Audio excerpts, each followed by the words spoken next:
Number 5, kung motor skill, katulad ng mga champion, no? Yung mga batang champion, yung mga champion sa mga sport, sa music. Nag-start sila, bata pa lang, hindi sila nag-start ng parang nagustuhan ko lang kahapon o isang araw. Magiging ako, magiging musician na ako sa sports. Sabi ni Watanabe sa kanilang pag-aaral, showed that early training improves neural efficiency in motor control. Children motor system adapt faster to coordinate and spine movements. This is why starting piano, dance, or swimming early tends to yield better long-term results. So pinapakita ko dito na sa mga pag-aaral ng mga to na talagang yung bata, sobrang galing nila mag-adapt. Sobrang, binigyan tayo ng Panginoong Diyos ng isang window na maturuan natin ang bata. Kasi katulad sila ng puno, batang puno na kapag bata pa lang, itinutuwid mo na yung kanyang sanga, yung kanyang pagkakamali.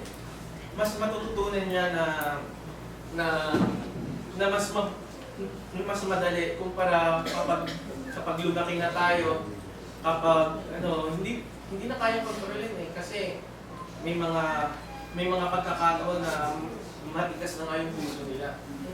Hindi katulad ng mga bata na malambot ang kanilang puso na kayang-kayang mapag-aralan ng hindi masyadong pinag-e-effortan. Kasi kahit nasa kabilang nakakasalamuha na-experience nila, yun yung matutunan nila. According to Bible, what kind of training should we give to a child? So ano po yung dapat bilang isang Kristiyano, nandito tayo sa mundong ito na sobrang parang kasama ng pasama. Kasi, kung maalala natin, ang isang kalaban natin dito is yung technology, social media, para sa mga bata. Kasi sa technology, parang pili ko nga po kapag darating yung panahon, hindi na tayo marunong maglaba. Hindi na tayo marunong maglaba yung mga ibang Tapos may napanood nga po yung dati si Wall-E, kung alam nyo. Pinapakita doon yung mga tao, na sila, parang sobrang tinatamad na kasi lahat nakadepende na sa technology. Tapos, yun nga po, hindi ko naman po sinasabi masama ang technology. Depende lang po ito sa paggamit natin. Katulad sa social media, kung paano ba natin gamitin. Minsan, yung mga anak natin, 6 years old pa lang, meron na silang Facebook, meron na silang social media, nagti-TikTok na, marami na silang followers, mas marami pa silang followers sa mga parents. Yun po yung kasi meron time para sa social media, para sa mga bata, kapag sila ay nasa wastong edad. Pero sa time po ng kanilang pagkabata, dapat natin isaalang-alang na sila yung papalit sa atin dito sa sanlibutan ito kapag wala na tayo, papaano sila. Kasi yung ating goal, ang goal natin, makapunta tayo lahat sa kaharian ng Diyos. Paano kung sa murang edad pa lang nila, kung ano-ano na yung pinagkakaabalahan. So, ipinapakita po dito, according to the Bible, what kinds of training should we give to a child? Number 1, spiritual training, to know the love of God. Children must learn who God is and why they should love Him. Parents must lead by example. Our goal, to build a strong personal connection between the child and God. But how? Teach them short Bible verses and stories. So ito po pala yung isang paraan para ma-train natin ang isang bata, ang ating anak. Instead of watching, nakapainis na ako. Sa halip namin, nanonood sila ng mga sa YouTube Kids. Kasi hindi naman lahat po ng nasa YouTube Kids makakatulong sa mga bata. Kasi meron isang channel isang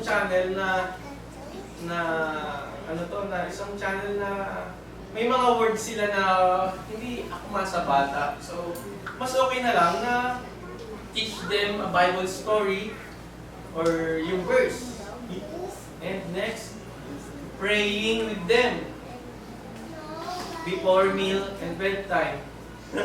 Naalala ko pa yung anak ko nung kasi sinasanay ko namin sila mag-pray. Tapos, one time po, nag-pray po kami, tapos ako yung leader. Tapos, basta sabi ko, ganyan, Lord, please give us clothes, ganyan.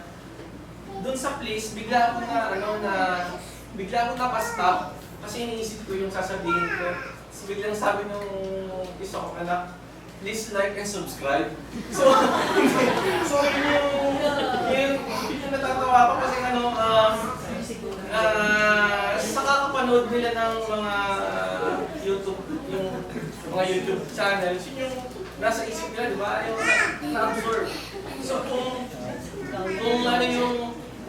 sinasabi nga po dito na kung gusto mo ng spiritual training, kailangan natin turuan sila ng mga short Bible verses, stories, saka mag-pray na kasama nila, lalo na pag kumakain. Hindi yung lalantakan mo ulit ng kain, hindi ka pa nag-pray. Diba? Dapat malaman natin na si God ay nag-i-exist na malaman ng iyong anak, ng mga kabataan. Bring them to church and let them worship beside you. No? Talk about God in everyday's life. Thank you, Lord. Kapag kasama mo sila, so makapagkwentuhan ka sa anak mo na ito yung kailangan nilang gawin. Nagpapasalamat tayo sa Panginoong Diyos kasi may mga dumarating na biyaya sa atin. No? At number 2 po, moral training. To know right from wrong. Children need guidance in understanding right and wrong based on God's Word, not just human opinion. So, ipakilala din natin sa ating mga anak na yung tama at mali, hindi lang sa ating kaalaman, kundi nakaayon din sa nakasulat sa ating banal na kasulatan.